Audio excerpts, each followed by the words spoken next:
Em abril de 93, o Aerosmith lançou Get a Grip, o disco que colocaria de uma vez por todas o quinteto de Boston no topo da história do rock. Depois do sucesso nos anos 70 e da quase autodestruição, a banda conseguiu se reerguer no fim dos anos 80 e atingiram o auge de popularidade na década seguinte. Vamos então falar sobre esse álbum Get a Grip, vamos falar de música. O Get a Grip saiu em 20 de abril de 93, ou seja, exatamente 30 anos atrás. Ele foi gravado em janeiro e fevereiro de 92 e depois continuou a ser trabalhado no período de setembro a novembro de 92. Mais pra frente eu vou falar um pouquinho sobre essa lacuna, porque tiveram esses dois períodos separados para fazer esse disco. Ele foi o 11º disco de estúdio do Aerosmith e chegou a vender até hoje 20 milhões de cópias, então não é brincadeira, né? Esse disco ele teve 7 músicas que entraram nas listas das mais tocadas, então um outro feito aí impressionante. E a banda estava fazendo ali o seu 20º ano, então pensa bem, o Aerosmith em 93, de maneira nenhuma era uma banda iniciante, 20º ano de banda, 2 décadas, o 11º disco de estúdio. Um detalhe interessante sobre o Get a Grip é que ele conta com a participação ilustre de Lenny Kravitz, que ajudou a escrever uma das músicas, Line Up, e ele faz também os backing vocals nessa música. E você também tem o Don Henley, que faz backing vocals em Amazing. Don Henley é o baterista do Eagles, baterista e cantor da banda americana Eagles, né? O Aerosmith, ele fez o seu primeiro disco em 73, como eu disse, né? 93, uma banda de 20 anos. E no primeiro disco, que chama Aerosmith, e que podemos dizer que tem uma capa, no mínimo, questionável, na minha opinião, teve um sucesso legal com esse disco, e a música de destaque foi Dream On, que é uma balada aí que sempre esteve entre as principais músicas da história da banda. Então no primeiro disco eles já emplacaram essa. Mas o sucesso mesmo, tanto comercial quanto de crítica, veio ali, vamos dizer assim, a época de ouro, artisticamente, principalmente para os fãs de rock mais puristas, assim, veio em 75 com o super excelente, sensacional álbum Toys in the Attic, que é o terceiro álbum da banda, e eles continuaram com a mesma pegada, para muita gente melhorou, com o próximo álbum de 76 chamado Rocks. Inclusive, esse álbum Rocks, eu já vi o Slash, né, do Guns N' Roses, falando que o quanto esse álbum o impactou, o quanto esse álbum o influenciou, e ele sempre declarou que é um fã da banda e um fã do Joe Perry também. E ele fala especificamente de como esse álbum tá entre os favoritos para ele. Então, tiveram esses dois super álbuns aí, 75 e 76. Mas, a partir daí, eles entraram naquele velho clichê que atacou várias bandas, né? A questão das drogas e do ego. E no caso do Aerosmith, a coisa foi bem pesada. Foi tão pesada que eles até ganharam, né? O Joe Perry, guitarrista, e o Steven Tyler, vocalista, eles ganharam o apelido de Toxic Twins, ou seja, os gêmeos tóxicos. A relação era muito complicada entre eles e dentro da banda também. Eu não tenho como não imaginar que existe uma relação desse apelido com o apelido que o Mick Jagger e o Keith Richards tinham, né, do Rolling Stones. Eles tinham o apelido de Glimmer Twins, ou seja, os gêmeos que brilham, algo assim. E no Aerosmith eram os gêmeos tóxicos. Isso não quer dizer que o Rolling Stones não tinham problemas, né? Mas parece que os problemas do Aerosmith eram em um outro nível e renderam a eles esse apelido. Depois do disco lá de 76, o Rocks, aí foi só ladeira abaixo. E a coisa com o Aerosmith não aconteceu de uma hora para outra. A coisa não degringolou de uma hora para outra. Foi passo a passo, a coisa foi acontecendo à medida que os anos foram passando. Em 77 eles gravaram um disco, em 79 eles estavam fazendo um outro disco chamado Night in the Ruts, e aí o Joe Perry saiu no meio da gravação desse disco. O disco foi finalizado sem o Joe Perry, e em 82 tem um disco chamado Rock in a Hard Place, que é o único disco do Aerosmith que não conta com a participação do Joe Perry, e ali saiu outro guitarrista, o Brad Whitford. E então a coisa realmente atingiu um ponto ali bem complicado e, como eu disse, foi só piorando, né? Os shows ficaram muito devendo em relação ao que o Aerosmith já tinha entregado. E eles, lá no momento de sucesso dos álbuns Toys in the Attic e Rocks, estavam tocando em estádios lotados e agora eles tinham dificuldades de encher um clube para tocar para poucos milhares de pessoas. E o comportamento, a condição, a forma que a banda estava, a situação estava muito complicada, a banda estava em péssima forma, né? Então tem relatos de o Steven Tyler desmaiar no palco, cair no meio do show de tão louco, bêbado e drogado, né? E cair ali no palco e ficar esticado lá durante o show todo, não levantar até que o show terminasse. Então aquela situação assim, de fato, o fundo do poço, aquela situação que não dá pra ir pra frente. Ou a banda dá um tempo e se reorganiza, ou a banda acaba, ou então pode acontecer o pior de acontecer uma tragédia e alguém morrer, né? Mas, felizmente, não foi isso que aconteceu com Aerosmith. Em 84, eles colocaram ali um pouco a cabeça no lugar e se reagruparam. Então, em 84, novamente, eles estavam com a formação original e lançaram o disco em 85, Done with the Mirrors. E aí você percebe ali que a coisa dá uma melhorada, a coisa dá uma subida. Nada ainda tão legal quanto o que viria a acontecer, mas você já repara que a vibe, que o espírito da banda ali tinha voltado, né? E a coisa só melhora mesmo em 86, quando o Aerosmith faz uma parceria, né, com o grupo de hip hop, o Run DMC. O grupo decide gravar uma música, um hip hop, em cima da música lançada pelo Aerosmith anos atrás, Walk This Way, que tinha sido um super sucesso do Aerosmith, né? Essa ideia foi do produtor Rick Rubin, que trabalhava com o Run DMC. Ele teve essa ideia maluca, que na época era maluca, hoje não é, mas hoje não é muito por causa dele, de misturar o rock com o hip hop. Tinha várias chances da coisa não dar certo, né? Mas o Rick Rubin bancou. Rick Rubin, já até falei a respeito dele aqui em outros vídeos.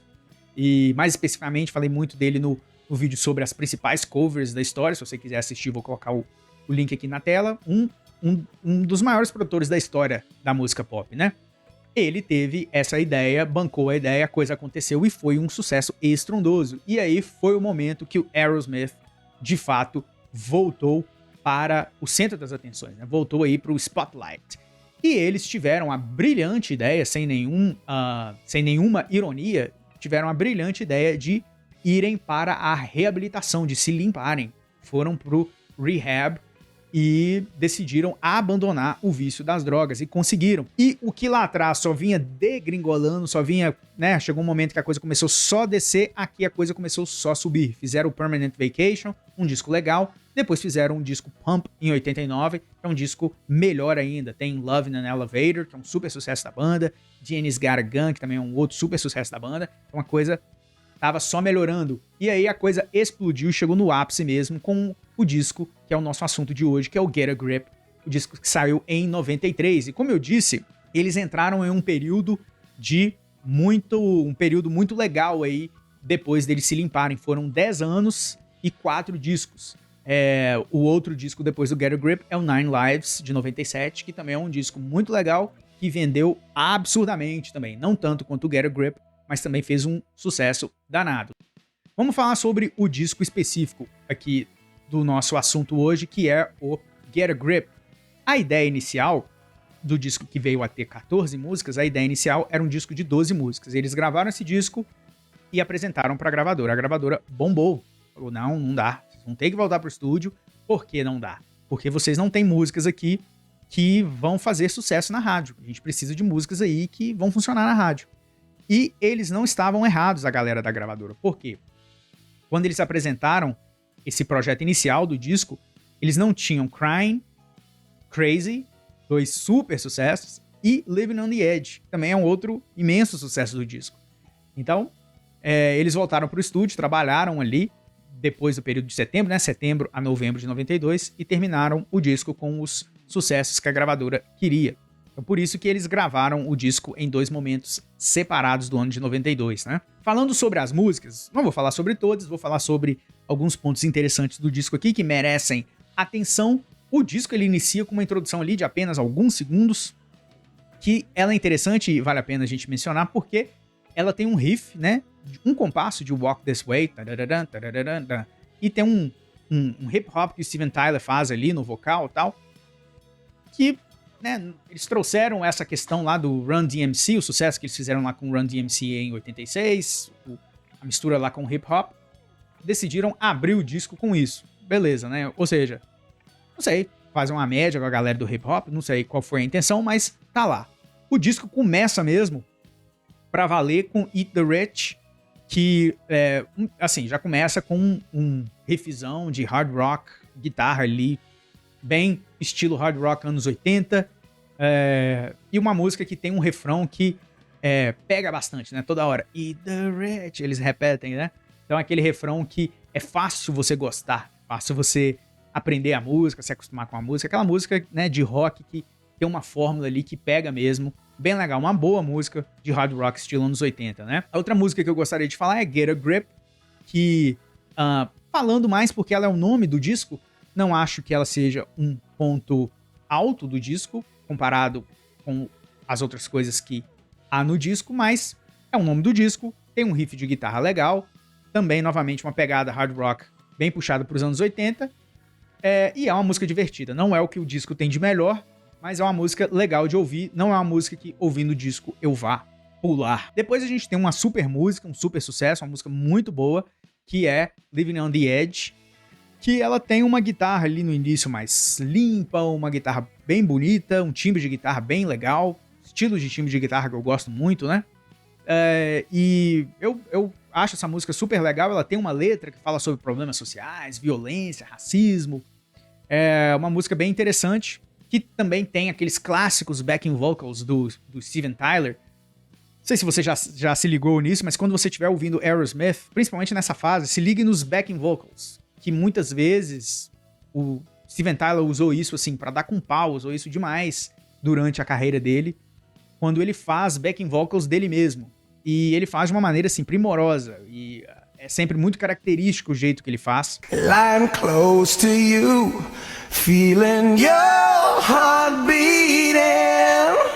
Funciona sempre muito bem essa música, essa marca registrada dele do Aerosmith tá lá. Outra música interessante também é Shut Up and Dance, que ela foi escrita com um cara chamado Tom Shaw, que é um ótimo cantor e um ótimo guitarrista da banda Styx.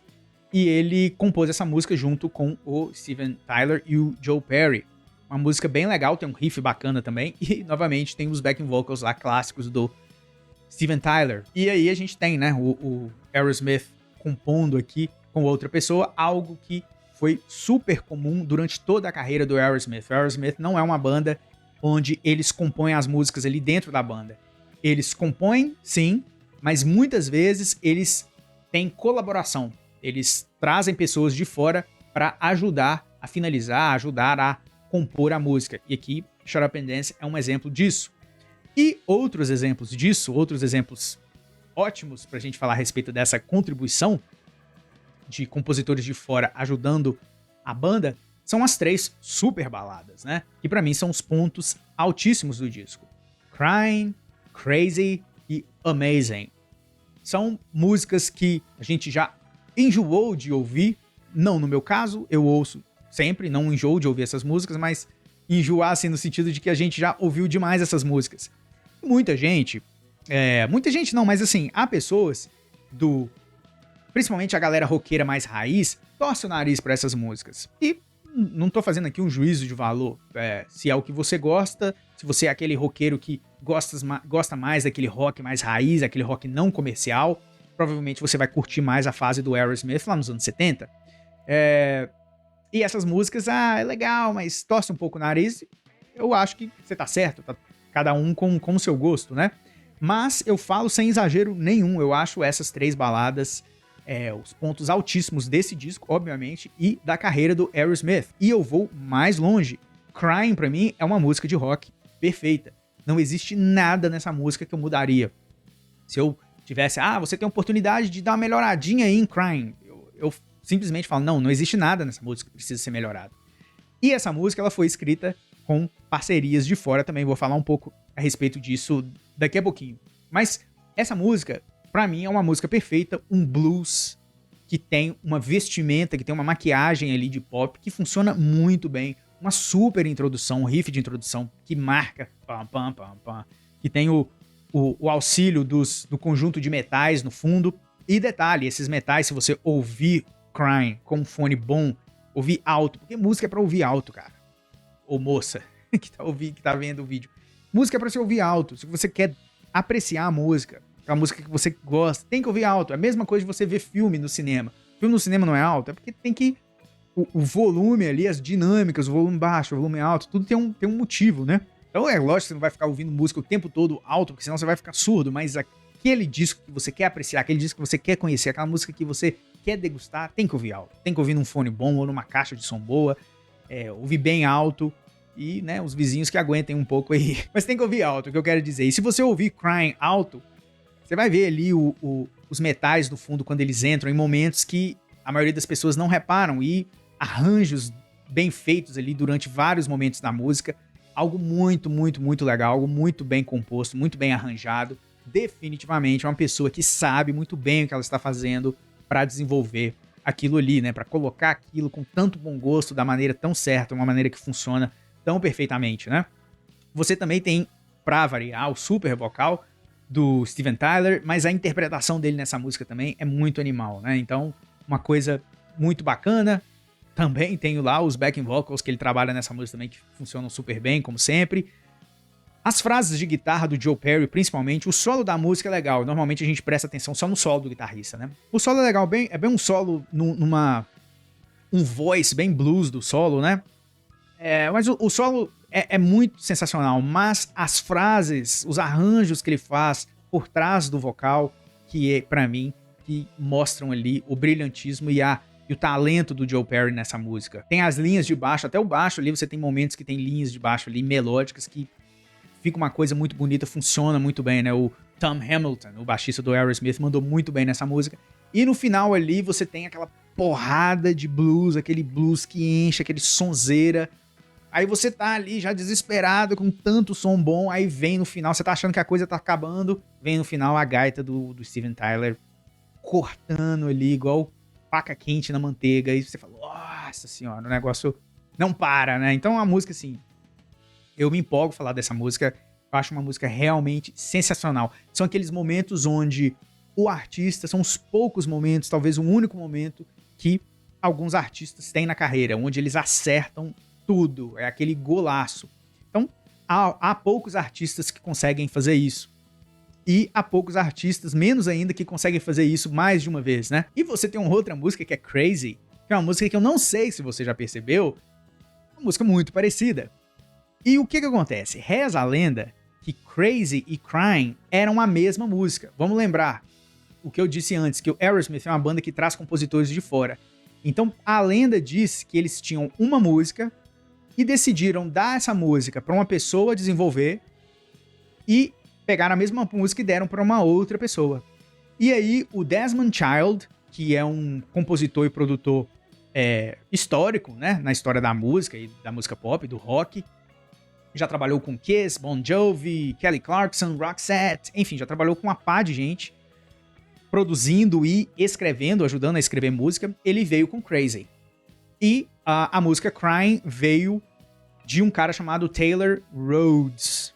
Então essa é a lenda, e a lenda faz sentido, porque essa questão do Aerosmith trabalhar com compositores de fora, e as músicas, as duas são em Lá maior, as duas têm um desenvolvimento, uma progressão de acordes, a música se desenvolve de uma maneira muito parecida, os acordes, né, a linha dos acordes é algo que lembram, né, as músicas se lembram, então a lenda faz algum sentido, não sei se é verdade, mas que existe um sentido que pode ser que tenha sido esse mesmo caso, isso pode. Enfim, a outra super balada é Amazing, que tem ali o backing vocal do Don Henley, do Eagles, e essa música também foi escrita com a ajuda de uma pessoa fora da banda. Essa música é do Steven Tyler e de um cara chamado Richard Supa. E essa música é a música mais emocionante do disco. Eu vou explicar por quê. Olha só, esse cara, esse Richard Supa, ele já tinha escrito algumas músicas anteriormente com a banda. E ele, durante aí um momento da vida dele, ele foi preso com cocaína e ficou 3 anos na cadeia. E aí ele saiu e foi a um show do Aerosmith. Essa é a história. Foi a um show do Aerosmith e eles já estavam limpos nessa época. E é aquela coisa, saiu da cadeia, não viu os caras há muito tempo, entrou e a vida é a mesma, são as mesmas pessoas. Ofereceu pra banda droga, ofereceu pra banda cocaína. A reação da banda foi imediatamente chutá-lo de lá e falar: você não volta aqui depois de você estar há 1 ano limpo. Então a banda tinha conseguido ali ficarem sóbrios, né? Tinha conseguido a sobriedade e não queriam de maneira nenhuma chegar perto das tentações do passado, né? Então tiraram ele de lá e a gente tem que pensar, é um amigo da banda, né? Um cara que já tinha composto com a banda, chegou ali, né, querendo curtir novamente, e a banda jogou essa pra ele. Eles estavam muito sérios ali, muito determinados a não voltar pro vício, né? E falaram pro cara, ó, você só vai, eu só quero te ver novamente, você só vai aparecer aqui depois que você tiver 1 ano limpo. E o que acontece é que esse cara, depois de um tempo, ele volta, eu não sei se foi exatamente 1 ano, não tenho essa informação, mas ele volta e junto com o Steven Tyler ele escreve Amazing. E qual é a questão? Amazing é uma música que fala a respeito de você sair do vício. É essa que é a letra de Amazing. Então é uma música emocionante. Muita gente não percebe isso. Acha que é uma música, é uma balada, é uma música de amor, uma música sobre uma menina. O clipe não faz nenhuma justiça, o clipe não ajuda, né? A música, o clipe não tem nada a ver com o que a música diz. E o clipe tem ali, né, a Alicia Silverstone, que era, né, uma das atrizes mais bonitas ali da época. Então, a galera não se liga, né, quando não presta atenção na letra, que a música fala a respeito de uma pessoa que tá numa situação muito complicada e ela consegue sair, ver a luz, ver a esperança. É uma letra sensacional. Quando você conhece a história e você ouve a música entendendo a letra, é realmente de arrepiar. É uma música emocionante. E ela tem tudo a ver com Aerosmith, porque é a história de redenção do Aerosmith. A música ali casa completamente com Aerosmith. Se um outro cantor que não teve os problemas do Aerosmith cantar essa música, não tem o mesmo impacto que ali o Steven Tyler cantando a música. Então, literalmente, é uma super balada, uma música incrível, escrita por 2 caras que estavam no fundo do poço com droga e conseguiram sair e fizeram essa música sensacional. E qual é a minha opinião sobre esse disco? Não tem como ter uma opinião diferente. Eu gosto muito do disco. É um dos meus discos favoritos da banda. Não tem como não curtir um disco que tenha Crying, como eu disse, uma música de rock perfeita, Crazy, Amazing, além de Living on the Edge, que é uma música muito boa também, Eat the Rich, que não está no nível das baladas e não está no nível de Living on the Edge, mas também é uma música legal. Ou seja, é um disco que tem 3 golaços com as 3 baladas, tem Living on the Edge, com uma super música também, e tem outros momentos ali interessantes, como Eat the Rich. Então é um disco muito bom. É claro que é um disco que não tem só momentos bons, mas isso é normal, principalmente no que eu chamo da maldição do CD. O que eu chamo da maldição do CD? Eu atribuo muitas músicas ruins que estão em alguns discos. E assim, eu com a minha imaginação não tenho nenhum motivo para imaginar isso, ninguém nunca me disse isso, não vi nenhum artista falando disso, mas eu imagino isso, é a maldição do CD, porque o CD, ele é maior do que o vinil, né? Ele cabe mais músicas do que o vinil, ele cabe mais tempo de gravação do que o vinil. Então quando o CD surgiu, quando tem mais espaço, vamos pôr mais música aí. Então a gravadora incentiva, né, para pôr mais músicas, encher o disco de música pra quanto mais melhor, né? As músicas boas vão estar aí mesmo, vamos colocar essa música aqui a mais, vamos ver, talvez funciona, ou, enfim, né? Pra justificar, ao invés do disco ter 10 músicas, o disco tem 14 músicas, tem 16 músicas, então é uma coisa que chama mais atenção, né? O cara, ele tá comprando um disco, ao invés de ele comprar 10 músicas, ele tá comprando 16 músicas, então, comercialmente é interessante. Mas qual que é o resultado disso? Muitas vezes você tem músicas ali que não deveriam estar ali, né? Porque pra mim, eu sou old school. Pra mim, disco é modelo do tempo ali. Não tô falando que tem que ser ouvida em vinil, mas eu tô falando assim, o tempo do disco tem que ser o tempo ali do vinil. Pra mim, o disco ideal aí é em torno de 40 minutos. O vinil aí, ele ia no máximo, né, 44 minutos. Pode ir um pouco mais, depende, ou dependendo do jeito que a música é registrada ali no vinil, é menos. Isso varia um pouco, mas o número mágico são 22 minutos de cada lado, né? Então isso pra mim, assim, é perfeito. Um disco de 40 minutos, eu confesso, quando eu tenho que ouvir um disco novo, tenho assim, entre aspas, porque isso não é minha profissão, eu não faço isso como profissão, isso é apenas um hobby pra mim. Mas quando eu tô interessado num disco, vou ouvir o disco, eu vejo que o disco tem lá 16 músicas, o disco tem 60 e tantos minutos, me dá uma preguiça. Não deixo de ouvir por causa disso, mas é aquele momento que você fala, não precisava, né? Não precisava. Mas é a maldição do CD que, graças a Deus, meio que acabou nos últimos anos, né? Diminuiu muito, pelo menos, com os streamings, né? Que o artista não lança, é muito raro os artistas, ou não faz parte, assim, da grana que vai entrar mesmo as músicas em CD. Então os artistas estão focando mais no vinil e nos streamings, né? Porque não tem como fugir dos streamings. Então, ele não tem a necessidade de encher de um CD ali. Então, a gente tem visto ultimamente, né, há alguns anos, vários discos de 40 e poucos minutos. De cabeça aqui eu consigo pensar no McCartney 3, que é o disco do Paul McCartney, né? O Paul McCartney, aquele que ele lançou alguns anos atrás, o último, se eu não me engano, é o último dele. Tem 40 e poucos minutos. Quem mais? Famosão aí, Harry Styles, os discos dele também são todos 40 e poucos minutos ali. É claro que você tem as exceções, vamos dizer exceções, mas você tem a galera que ainda tá focada em discos mais longos. Um exemplo disso é o último disco do Metallica, né, o 72 Seasons, que é um disco de mais de 1 hora, é um CDzão mesmo, e no vinil ele saiu em vinil duplo, né? Mas enfim, eu não gosto, eu gosto de discos mais curtos, eu acho que discos muito longos, a chance de entrar músicas ali que não deveriam estar ali é muito grande, e eu acho que o Get a Grip tem disso também. Mas voltando ao disco em si, é um disco que eu gosto muito, e essa fase do Aerosmith, essa fase comercial ali de imenso sucesso do Aerosmith, que veio a culminar, né, no ápice com Get a Grip em 93, é uma fase que eu gosto bastante. Mas você gosta lá da fase dos anos 70, dos 2 discos lá, Toys in the Attic, ou Rocks, ou essa fase mais comercial? Sinceramente, eu não sei te dizer qual fase eu prefiro. Eu gosto das duas, obviamente eu gosto por motivos diferentes, mas as duas são incríveis, né? Muita música boa. Lá nos anos 70, aquele hard rock que a gente curte, os roqueiros mais raízes gostam, eu gosto demais, mas eu também gosto muito de rock mais comercial, o que foi feito nos discos de 87 a 97 ali pelo Aerosmith.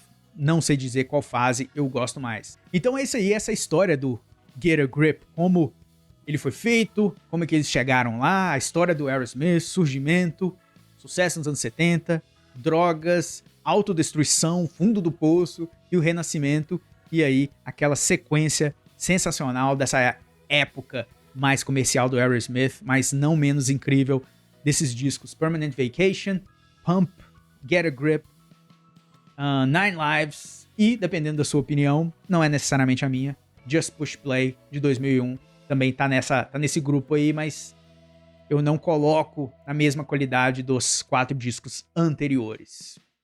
Então, se você gostou desse vídeo aqui, dessa conversa sobre música, não esqueça de dar o seu like ajuda muito ao vídeo chegar a outras pessoas, então é uma força imensa que você dá. E também inscreva-se para não perder nenhum vídeo que chegar aqui, para você receber a notificação do YouTube, e também comente aí, diz para mim o que você achou do vídeo, o que você acha do Get a Grip, coloca aí alguma história que eu não falei aqui a respeito do Aerosmith ou a respeito do disco Get a Grip, onde você coloca esse disco aí na discografia do Aerosmith. Existe um outro disco que você gosta mais? Você acha que esse disco não tá entre os melhores do Aerosmith? Você gosta só da fase pop do Aerosmith? Você gosta lá da fase só mais hard rock do Aerosmith? Fala aí, vamos bater um papo a respeito de música aqui nos comentários, tá certo? Então por hoje é isso, a gente se vê na próxima.